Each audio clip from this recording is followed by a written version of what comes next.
The Supreme Court defined the term damages as the sum of money which the law awards or imposes as a pecuniary compensation, a recompense, or satisfaction for an injury done or a wrong sustained as a consequence either of a breach of contractual obligation or a tortious act.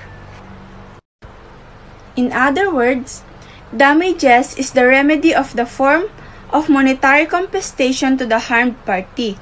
It is to restore someone to the position they had before the incident if they have been damaged by someone. To broaden your knowledge about the definition of damages, I will give you an example. For example, let's just say, si Kaka nag-check-in di hotel. As of entering the bathroom, na ipaglis ka which causes you an injury. No si ka nga guess, kit napatunayam nga the hotel breached its duty, the hotel may be held liable in paying your medical expenses. Kada dyang example ko, there is an additional information about the damages. On the damages ngamin, haangaga po nga you are injured, someone who are responsible for the incident, kit automatic nga bayadan na DJ medical expenses mo or ag-compensate isuna. Dapat kit si kakit mapatunayan mo nga basol talaga DJ mesa DJ nga pasama. Tapnon mas maawatan taypay no ana iti kaya na nga sauon deti damages dinggan tayo mo degitay groupmates ko nga mangi-discuss about AJ types of damages.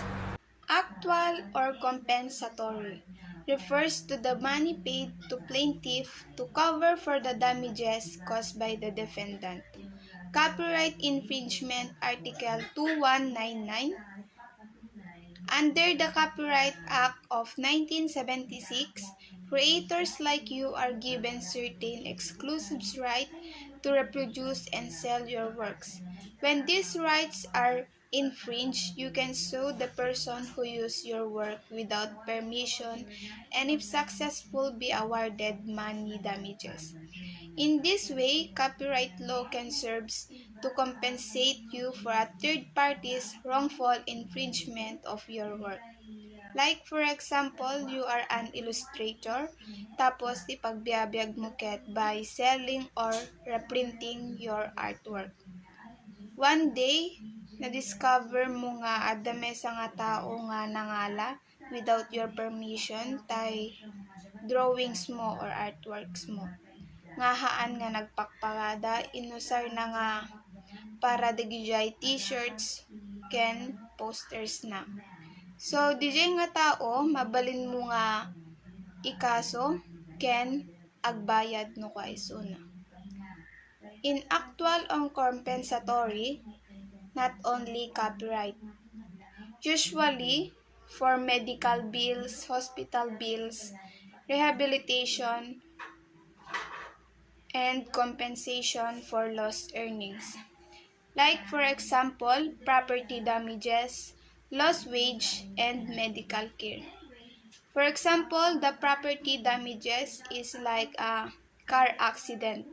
Kasla ko man nakabangga ka, DJ nabanggam nga lugan, noanat na perdi jay, kailangan mo nga bayadan. Lost wage, for example, per hour mo ket 50 pesos tapos you miss work for 3 days. Your calculation would be 50 times 8 hours times 3 days. Total for 1,200 wage. And the medical care is like adamay sa nga worker habang nagtratrabaho, nahulog siya. So, kailangan yung company na pinagtratrabahuan niya, sila yung magbabayad ng mga hospital bills nila. So, and then, habang hindi siya nag-work, kailangan yung company provide ng kanilang allowance. There are two types of compensatory damages. The first one is the actual damages and the second one is the general damages. Actual damages is intended to provide funds to replace what was lost. For example is yung mga dumaranas ng mga pagkawalan ng kita or sweldo dahil sa pinsalang nagresulta sa pagkawala ng trabaho. General damages is represent a monetary expenditure. For example is the physical pain and suffering, physical injury, loss of companionship and support.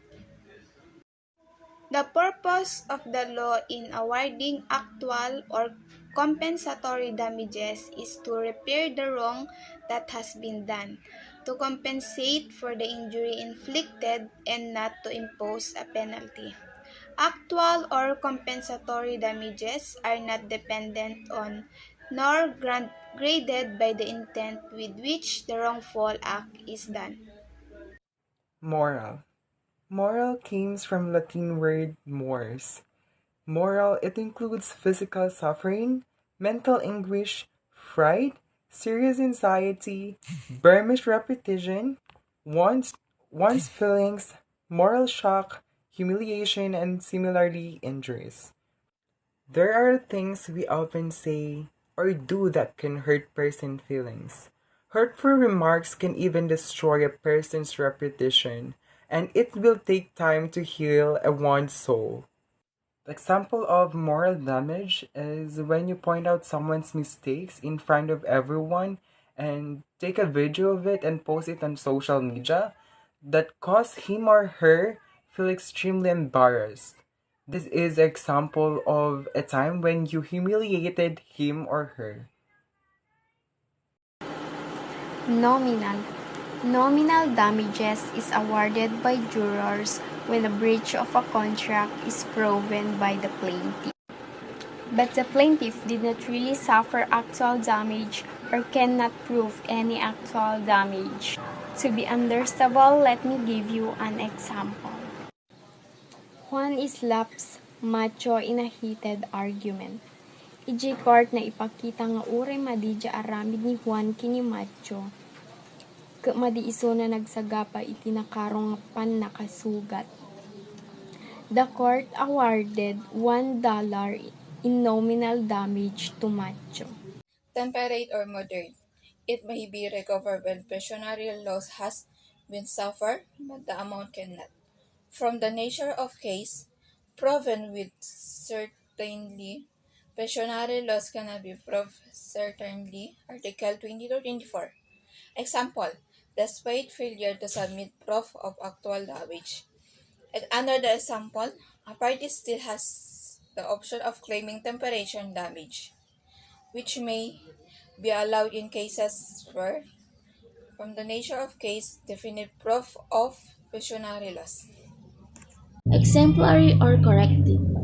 It is imposed by way of example or correction for the public good in addition to moral, temperate, liquidated, or compensatory damages. It means that an amount of money that someone who commits an offense has to pay, which is intended to be large enough to prevent them.